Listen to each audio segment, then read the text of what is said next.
Most people think discipline means forcing yourself to do things you don't feel like doing. Waking up early when you're tired, pushing through when you don't want to.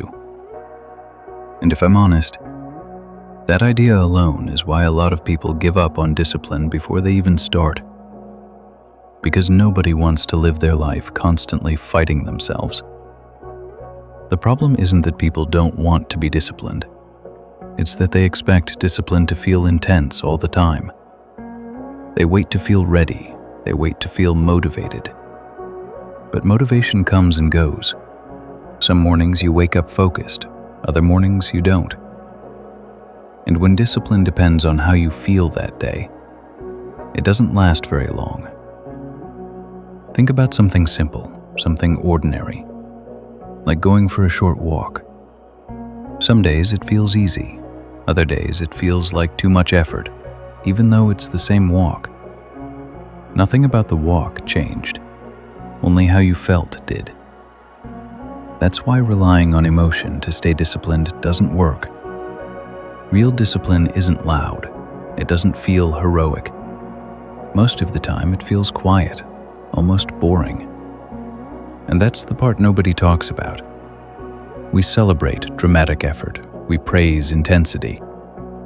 But the people who stay consistent aren't fighting themselves every day. They've removed the fight altogether. They don't spend hours debating what to do. They don't renegotiate their habits every morning. They've made things simple. Less thinking, less resistance, less starting over. Forcing yourself can work, but only for a while. You can push yourself for a few days, maybe even a few weeks. But eventually, something gives. You get tired, you miss a day, then another.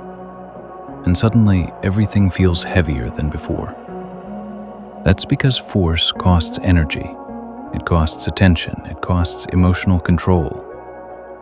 And when you rely on something that drains you every time you use it, eventually you stop using it. Not because you're weak, but because force isn't sustainable. At some point, disciplined people stop asking, "How do I push harder?" And they start asking, "How do I make this easier to repeat?" That question changes everything. Instead of aiming for perfect days, they aim for repeatable ones. Instead of big promises, they focus on small actions they can actually keep. Smaller habits, clear routines, fewer decisions. Not because they lack ambition, but because they understand how humans actually work. Think about how exhausting it is to argue with yourself every day. Should I do this now? Should I wait? Should I skip today and start again tomorrow? That constant back and forth is what drains most people. Discipline starts to feel different when it removes that conversation completely. It feels like fewer choices, less internal noise, less arguing with yourself. You just do the thing. Not because you feel inspired, but because it's simply what you do.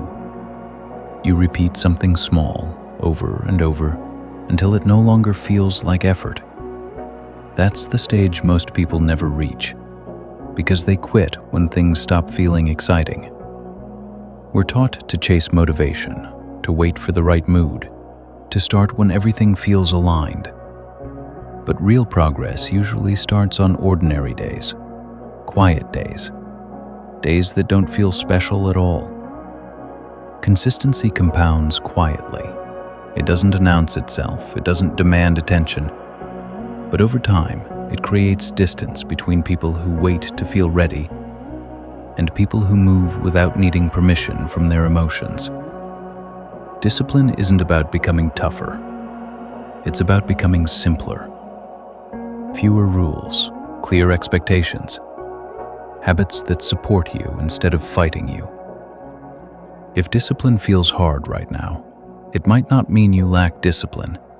It might just mean you're trying to force what was meant to be built slowly. And once you understand that, things start to feel lighter. A lot of the pressure we feel around discipline comes from comparing ourselves to versions of people we only see for a moment. We see someone's highlight, their best routine, their strongest week, their most productive season. What we don't see are the ordinary days, the slow days, the days where nothing exciting happens. But discipline isn't built on impressive days. It's built on normal ones. Think about how often people restart. Monday feels fresh, so they promise themselves, this time will be different. They plan big changes, they aim high. Then a few days pass, life happens, energy drops, and instead of adjusting, they quit completely and wait for another fresh start. That cycle repeats far more than people admit. Real discipline doesn't need a fresh start. It needs continuity. It's not about doing more. It's about doing something small even when the day feels average. This is why extreme routines rarely last. Waking up at impossible hours, doing everything at once, changing your entire life overnight. Those things look impressive, but they depend heavily on motivation, and motivation is unreliable. Sustainable discipline is quieter than that. It fits into your real life, your real energy, your real responsibilities. It doesn't demand perfection, it just asks for repetition. For example, it's not about saying, I'll work out for an hour every day. It's about saying, I'll move my body for 10 minutes, no matter what kind of day this is. That's the kind of decision you don't have to negotiate with. The same applies to learning, to saving money, to building any habit that matters. Small actions done consistently create far more progress than big actions done occasionally. Most people underestimate how powerful simple consistency really is. Not because it's ineffective, but because it doesn't feel dramatic. There's no rush, no emotional spike, no moment where everything suddenly clicks, just steady movement forward. And over time, that steadiness changes how you see yourself. You stop thinking, I need to try harder, and start thinking, this is just who I am. That shift is important, because once discipline becomes part of your identity, it stops feeling like effort.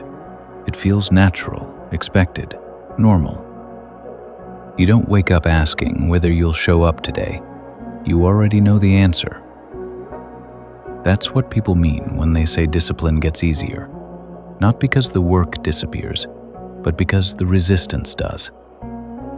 So if you've been struggling, if you've been starting and stopping, if discipline feels heavier than it should, it's not a character flaw. It's not a lack of strength. It's usually just a system that asks too much and supports too little. When you simplify, when you reduce friction, when you stop demanding intensity from yourself, discipline stops feeling like pressure and starts feeling like support.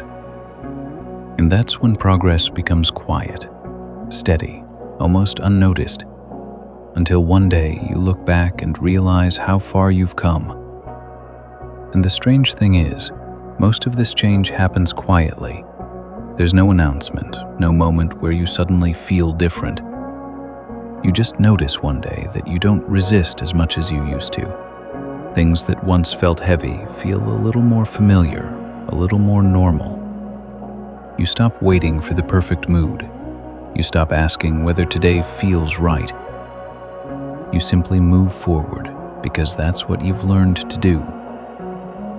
And that's how discipline really grows. Not through force, not through pressure, not through constant motivation, but through small decisions, repeated often enough that they begin to feel like part of you.